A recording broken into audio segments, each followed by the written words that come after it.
नमस्कार, आप सभी का स्वागत है हमारी खास पेशकश मुनाफे का टीका। कोरोना के केसेस लगातार बढ़ रहे हैं और उसी के साथ साथ चिंताएं बढ़ रही हैं अर्थव्यवस्था को लेकर भी। लेकिन एक जो अच्छी बात है वो ये कि धीरे धीरे वैक्सीनेशन की रफ्तार भी बढ़ रही है। तो ये अनुमान लगा के चल सकते हैं कि आने वाले समय में जैसे जैसे कोरोना की वजह से बाजार थोड़ा और चिंतित होगा, वैसे वैसे वैक्सीनेशन से सिचुएशन और सुधरती हुई दिखाई पड़ेगी। इसीलिए कोरोना की वजह से जैसे जैसे बाजार चिंतित हो रहा है, यही वजह है कि पिछले कुछ दिनों में शेयर मार्केट में एक बड़ा करेक्शन भी देखने को मिला है। लेकिन देश में जिस रफ्तार से वैक्सीनेशन बढ़ रहा है उससे इकोनॉमी की स्थिति जल्द सुधरने की उम्मीद भी लगाई जा सकती है। बाजार के हालिया करेक्शन को एक्सपर्ट निवेश का एक बेहतर मौका मान रहे हैं और उनका मानना है कि लॉन्ग टर्म में निवेशकों को इस गिरावट को अवसर बनाना चाहिए और अच्छे क्वालिटी शेयरों में इन्वेस्ट करना चाहिए। इसी पर हमारा खास शो और हम एक बेहतरीन शेयरों के बारे में आपसे बातचीत करेंगे जिनके वैल्यूएशन काफी आकर्षक है और हमारे जानकार अपने पिक्स भी बताएंगे।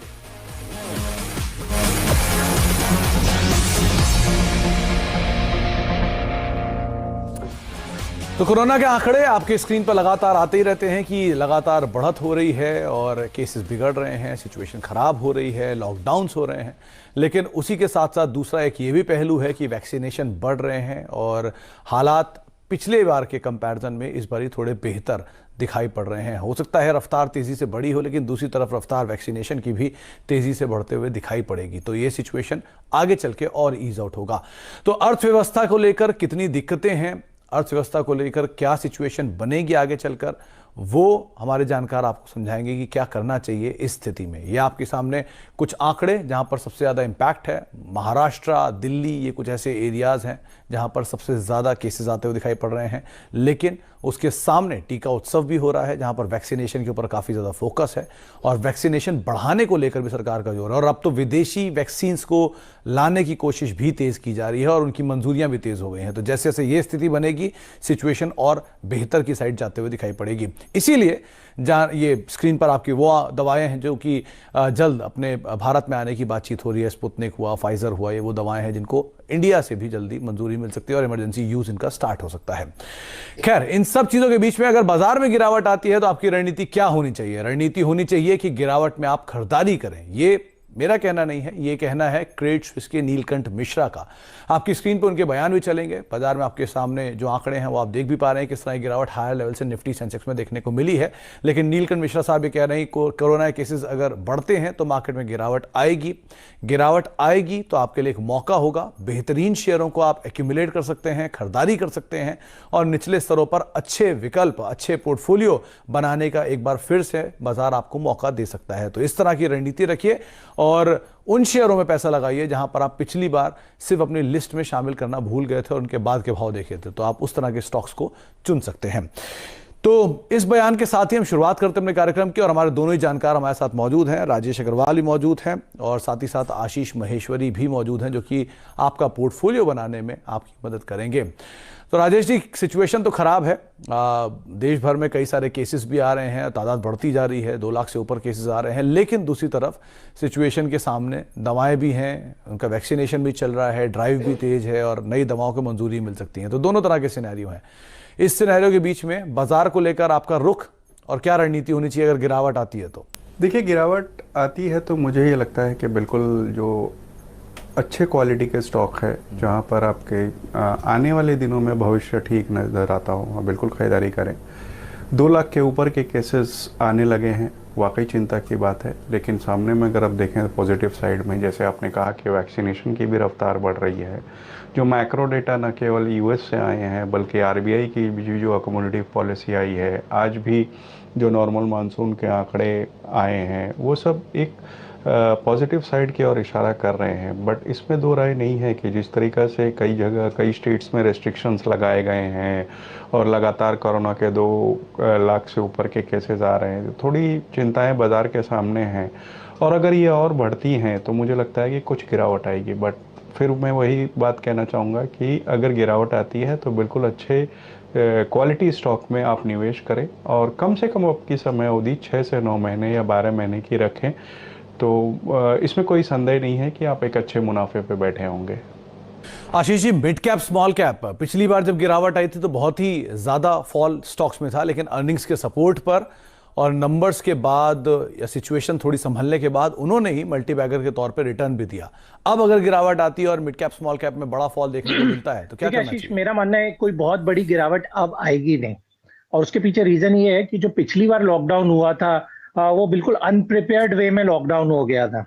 तो सारी दुकानें बंद थी, सारी फैक्ट्रीज बंद थी, लोगों का मूवमेंट नहीं था। और इस बार आप लॉकडाउन देखिए तो काफी सारी जो इंडस्ट्रीज हैं, इनफैक्ट वहाँ सारी चल रही हैं। मैं जहाँ रहता हूँ मैं देखता हूँ आसपास दुकानें भी ऑलमोस्ट सारी आधा आधा शटर डाल के दुकानें भी खुली हुई हैं, और जिसको भी कोई काम है तो कोई काम रुक नहीं रहा है। लोगों ने अपने फोन नंबर्स दे दिए हैं, यदि आपको कुछ भी परचेज करना है तो आप डिलीवरी एप्स के थ्रू सारा कुछ बाइंग भी कर रहे हैं। तो पिछली बार का जो लॉकडाउन था और इस लॉकडाउन में बहुत फंडामेंटल चेंज आ गया है। तो मुझे नहीं लगता कि कोई बहुत बड़ा यहाँ से करेक्शन, फंडामेंटल्स में कोई बहुत चेंज हो जाएंगे या बड़ा कोई ऐसा करेक्शन इस बार देखने को मिलेगा। एक दो दिन का करेक्शन, इनफेक्ट हर महीने बड़ा करेक्शन देखने को मिलता है, वो मेरा मानना है कि वो करेक्शन हो चुका है। तो बहुत बड़े करेक्शन की उम्मीद नहीं जता रहे हैं आशीष जी, लेकिन फिर भी अगर कहीं आपको नीचे शेयर मिलते हैं या कुछ पर्टिकुलर स्टॉक्स में किसी स्टॉक स्पेसिफिक रीजन की वजह से गिरावट आती है तो आप जरूर यहां पर दांव लगा भी सकते हैं। तो शुरुआत करते हैं। राजेश जी बताइए, पहला शेयर कोई आपने आइडेंटिफाई किया जो आपको लगता है कि हाँ ये एक अच्छा स्टॉक है, अगर कहीं नीचे मिल जाता है तो बेहतर निवेश करा जा सकता है, पोजीशन बनाई जा सकती है, पोर्टफोलियो में डाला जा सकता है? देखिए सुमित जी, पिछले कुछ एक हफ्तों से हमने देखा है कि स्टील के शेयरों में बहुत ज़ोरदार तेज़ी आई है, उनमें प्राइसेस इंक्रीज़ की गई है। आज भी एक विदेशी ब्रोकर की खबर आई कि उसमें प्राइस इंक्रीज हो रही है HRC वगैरह में। इससे जुड़ी हुई मैं एक कंपनी ग्रेफाइट इलेक्ट्रोड्स, जो कि EAF रूट में जो स्टील मेकिंग होती है इलेक्ट्रिक आर्क फर्नेस में, उसमें इस्तेमाल होता है, वो कंपनी को रिकमेंड करना चाहूँगा।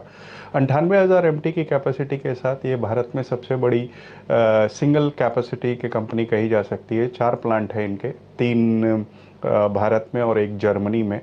क्लाइंट लिस्ट की बात करें, बहुत ही उम्दा क्लाइंट लिस्ट है, फिर वो भले टिस्को हो, सेल हो, SR हो, सारे ही इनके क्लाइंट है। रियलाइजेशन बहुत अच्छा बढ़ गया है, डिमांड बढ़ गई है, और मुझे लगता है कि आने वाले दिनों में भी रियलाइजेशन और अच्छा होता हुआ नज़र आएगा। इस वजह से हम इसे रिकमेंड कर रहे हैं।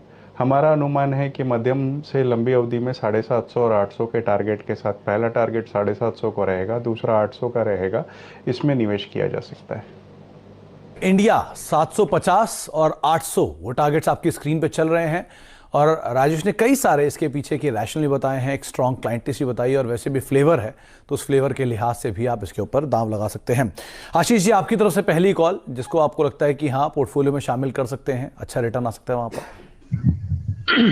जी बिल्कुल सुमित, मेरा पहला कॉल रहेगा JSW एनर्जी। अब रैशनल ये है कि जो हमने रैली देखा है कमोडिटी सेक्टर में, तो अभी भी उस रैली का सही मायनों में जो एनर्जी सेक्टर है वहाँ पे उतना रैली देखने को अभी भी नहीं मिला है। मेरा मानना है काफी अंडर वैल्यूएशन है यहाँ पर स्टॉक्स का। तो पहला स्टॉक रहेगा JSW एनर्जी, और JSW एनर्जी का जो टोटल उनके पास में पोर्टफोलियो है अभी 4,500 मेगावाट का है, और अगले 2-3 साल में वो अपना पोर्टफोलियो 70% रिन्यूअल से रिप्लेस करने वाले हैं। तो जितना भी अब नया एक्सपेंशन होगा सारा रिन्यूअल्स में होगा। तो मेरा मानना है कि यदि मैं एक वैल्यूएशन गैप देखूं तो अडानी ग्रीन एनर्जी करके सेम सेक्टर में स्टॉक है, उसका मार्केट कैप है करीब 2.25 लाख करोड़ रुपए, और ये आपको स्टॉक मिल रहा है सिर्फ 16,500 करोड़ के मार्केट कैप में, जबकि अडानी ग्रीन एनर्जी की जो कैपेसिटी है वो 15,000 मेगावाट रिन्यूअल्स का है। तो अडानी रिन्यूएबल एनर्जी भी अगले 3 से 5 साल में अपनी कैपेसिटी करीब 25,000 मेगावाट कर लेगा, और इनकी कभी कैपेसिटी 12-12,500 मेगावाट हो जाएगी। तो काफी वैल्यूएशन गैप है JSW एनर्जी और अडानी ग्रीन एनर्जी के बीच में। तो मुझे काफी वैल्यू बाइंग लगता है। जरूर स्टॉक अपने 52 वीक हाई के पास पहुंच गया है, पर जैसा मैंने कहा पावर सेक्टर में और रिन्यूएबल सेक्टर में पूरा सेक्टर की री रेटिंग अभी भी ड्यू है। तो बिल्कुल इस लेवल पे स्टॉक को अपने पोर्टफोलियो का हिस्सा बनाइए। मेरा मानना है अगले 6 महीने में आपको करीब 50% का रिटर्न यहाँ मिल सकता है। तो JSW एनर्जी एक पावरफुल स्टॉक हो सकता है जिसको आप अपने पोर्टफोलियो में रख सकते हैं। 140 रुपए के टारगेट्स यहां पर आशीष को दिख रहे हैं, और वैसे भी ये बात बिल्कुल सही है कि अपने बाकी पीयर्स के कंपैरिजन में ये स्टॉक काफ़ी स्टीप वैल्यूएशन पर अवेलेबल है और अच्छी कैपेसिटीज़ हैं, अच्छा प्रमोटर है और स्ट्रॉन्ग पेडिग्री है इस कंपनी की, तो आप उस लिहाज से भी इसके ऊपर नजर रख सकते हैं। अच्छा राजेश जी, आपने अभी तो एक साइक्लिकल स्टॉक की बात की मेटल साइड से, दूसरा नाम भी इसी तरह का होगा? देखिए, दूसरा हम फिलिप्स कार्बन ब्लैक कहना चाहेंगे। कार्बन ब्लैक की भारत की सबसे बड़ी कंपनी है, 5,71,000 मेट्रिक टन की इनकी कैपेसिटी है, 4 प्लांट है। बहुत ही अच्छा कारोबार कर रहे हैं। रिप्लेसमेंट डिमांड जो टायर में निकल कर आ रही है तो सीधा सा इनको फ़ायदा हो रहा है। डेट की अगर आप देखो तो इन्होंने डेट रिडक्शन किया है। पहले 1230 करोड़ डेट हुआ करता था, जो कि अब 670 करोड़ है। 5 सालों में ये डेट रिडक्शन हुआ है। पिछले तिमाही में बॉटम लाइन 125 करोड़ की आई थी, 70 करोड़ के सामने। एबिट्टा पर टन 15,000 रुपया पर टन का एबिट्टा आया था। और मार्केट प्रेजेंस की अगर बात की जाए तो न केवल भारत में बल्कि 35 अलग अलग देशों में इनके पैर पसारे हुए हैं। बैलेंस शीट बहुत रोबस्ट है। अभी पिछले दिन उन्होंने 7 रुपए का डिविडेंड भी दिया था। आरओसी अगर आप देखें तो 15% के ऊपर की है। वैल्यूएशन अगर आप देखो तो FY22 की अर्निंग्स 11 टाइम्स के आसपास आ रही है। मुझे लगता है सारे पायदान पर ये खरा उतरता है। मध्यम अवधि में ये 250 के टारगेट के साथ यहाँ पे बिल्कुल निवेश किया जा सकता है। तो 250 का टारगेट फिलिप्स कार्बन पे आप दांव लगा सकते हैं। और मुझे अच्छे से याद है कि राजेश जी इस स्टॉक की पैरवी काफ़ी लंबे अंतराल से कर रहे हैं। जब से स्टॉक को कोई आइडेंटिफाई नहीं करता था तब से राजेश जी इसके ऊपर खरीदारी की राय दे रहे हैं और लगातार उनके जो टारगेट्स हैं वो अचीव होते हुए दिखाई पड़ रहे हैं। नए टारगेट्स आपकी स्क्रीन पर हैं। 250 रुपये का टारगेट अब वो फिलिप्स कार्बन पे में देख रहे हैं। तो दूसरा नाम ग्रेफाइट इंडिया के बाद अब है फिलिप्स कार्बन। अच्छा आशीष जी, आपकी तरफ से दूसरा नाम कौन सा होगा? ठीक है, दूसरा नाम भी मेरा पावर सेक्टर से ही है, क्योंकि मेरा मानना है ये सेक्टर काफी प्रॉमिसिंग है अभी। तो स्टर्लिंग एंड विल्सन सोलार, ये मेरा दूसरा पिक रहेगा। अगेन रैशनल देखें तो जो आईपीओ आया था उनका अगस्त 2019 में 780 के भाव पे आईपीओ आया था, और अभी भी शेयर 325 रुपए में आपको अवेलेबल है। जबकि फंडामेंटल्स वहां से इम्प्रूव ही हुए हैं, और जो शाहपुर पालन जी ग्रुप का जो इशू चल रहा था टाटा से, वो भी अब धीरे धीरे करके फिनिश हो गया है। तो मुझे नहीं लगता कि कोई बड़े निगेटिव फैक्टर हैं स्टॉक में। इसके अलावा वर्ल्ड के ये नंबर 1 ईपीसी प्लेयर है सोलार प्रोजेक्ट्स के लिए। तो जैसा भी हम lower emission, lower carbon emission और ये सारा जो एनवायरमेंट फ्रेंडली पावर की बात हो रही है, तो सबसे बड़ा बेनिफिशियरी यदि रहेगा अगले 2-3 सालों में तो स्टर्लिंग विल्सन सोलार को बेनिफिट होने वाला है। 10 गीगावाट का जो इनके अंडर पावर प्रोजेक्ट्स हैं, जिसका O&M इनके पास में, और ऑलमोस्ट एवरी मंथ उनको 800-900 मेगावाट के हमने देखा पिछले कुछ समय में ऑर्डर्स भी मिले हैं। तो बिल्कुल स्टॉक की एक री रेटिंग होगी। करीब यदि मैं शेयर होल्डिंग पैटर्न भी कहूँ तो शायद 4 या 5% स्टॉक की पब्लिक फ्लोट है, बाकी इंस्टीट्यूशन, और वेरी हाई प्रमोटर होल्डिंग है इस स्टॉक में भी। तो इसको इस लेवल पे बिल्कुल एक्यूमुलेट किया जा सकता है। अगले 6 महीने का कंजर्वेटिवली इसका टारगेट 500 रुपए रहेगा।